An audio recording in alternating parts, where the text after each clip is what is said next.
pinulot mo pa rin talaga. Ibang klase ka. Tumakas ka para iligtas ang sarili mo. Tapos ngayon naman, maililigtas ka babae?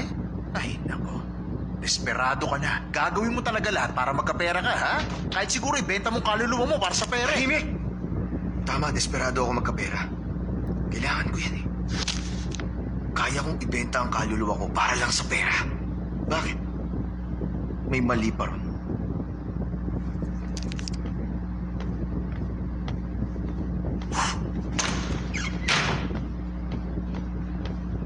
Kung gusto mong magkapera, mag-business ka. Nasaan ang pride mo bilang doktor? Anong pride? Yan palang importante kay Dr. Quack. Ano? Hindi porket nakasuot ka ng pan-doktor eh, doktor ka na. Naintindihan mo ba? Tapos ka na ba?